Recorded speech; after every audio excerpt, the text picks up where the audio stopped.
on parle grossièrement au niveau des statistiques de 1 coureur sur 2 qui va se blesser chaque année en faisant la pratique de son sport.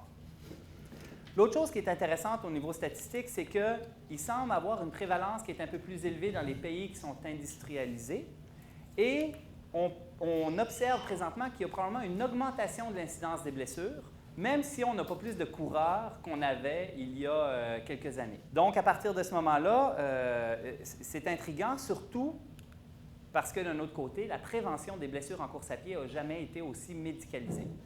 La science du diagnostic et du traitement, on pense aux résonances magnétiques où maintenant on est capable de couper votre corps en tranches de 1 mm et de le regarder de tous bords, tous côtés. La science du diagnostic est extrêmement évoluée, de plus en plus. Autre point, la chaussure n'a jamais été aussi calculée pour prévenir les blessures.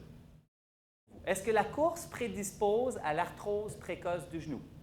Si j'avais posé la question il y a 10 ans dans une même conférence, 90 % des gens m'auraient dit oui. Et si l'audience aurait été une audience de professionnels de la santé, 90 % des médecins et des physios de la place auraient dit oui. Plusieurs évidences qui montrent de façon très claire que la course à pied n'augmente pas l'incidence de l'arthrose au niveau du genou. On a fait des résonances magnétiques juste avant le marathon, juste après, pour voir est-ce que le marathon est un stress tellement important qu'on augmente vraiment le risque de développer des lésions cartilagineuses et dans le futur de l'arthrose? Non.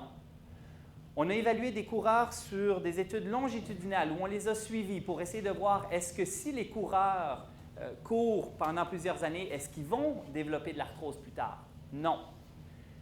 Il y a même des études qui montrent que les coureurs seraient protégés contre l'arthrose en partie parce que mettre un stress sur le cartilage est la meilleure manière de solidifier ce cartilage, c'est-à-dire de le rendre plus épais, plus solide, plus résistant au stress, et c'est ce que les études ont montré. L'idéal serait donc d'être dans ce qu'on appelle la zone d'adaptation. Mettre un stress minimal sur votre corps pour créer la solidification et l'adaptation tissulaire sans dépasser votre limite maximale. Donc, le postulat le plus important de toute la conférence, c'est celui-ci, c'est que le corps s'adapte dans la mesure où le stress appliqué n'est pas plus grand que sa capacité d'adaptation. L'autre petite chose, c'est que si vous constatez que quand vous courez, vous faites 140 pas par minute, vous avez vraiment intérêt à augmenter le rythme de votre cadence de pas. Ça ne veut pas dire courir plus vite, ça veut dire faire plus de pas dans la même minute, pour la même vitesse de jogging. Vous avez un coureur qui court à 140 versus un autre qui court à 180. Ce coureur-là de 140 va se mobiliser dans l'espace, va courir, versus celui de 180. Mais bien évidemment, celui de 180 va faire des pas plus courts pour une même vitesse. Donc, ce qu'on constate, c'est que le temps de contact au sol est beaucoup plus grand pour celui qui est à 140 que pour celui qui est à 180. Il fait 40 pas de plus, mais ses temps de contact au sol vont être plus courts.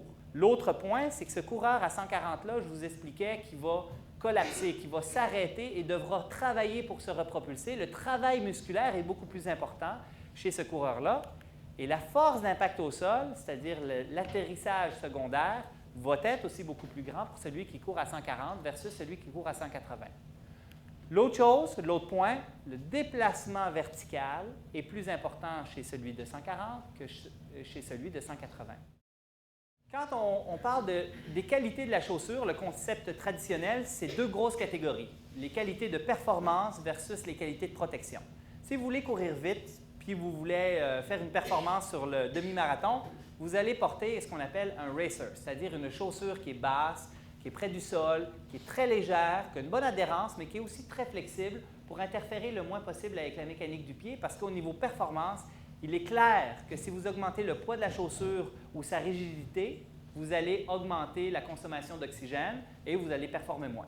Mais il y a une autre catégorie qui est les catégories de protection, c'est-à-dire que la majorité des chaussures que vous achetez et qui sont vendues sont des chaussures qui ont comme rôle de vous protéger des blessures, avec de la stabilité, du support et de l'absorption pour faire en sorte que vous ne vous blessiez pas.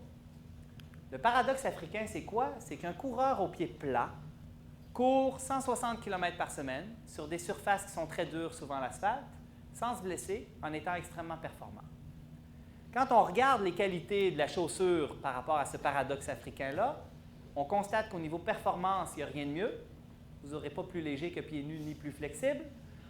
Par contre, au niveau protection, vous ne faites référence qu'aux facteurs intrinsèques du corps humain, c'est-à-dire que vous n'avez aucun coussinage, support ou stabilité externe au pied lui-même. Donc, des questions d'abord très techniques.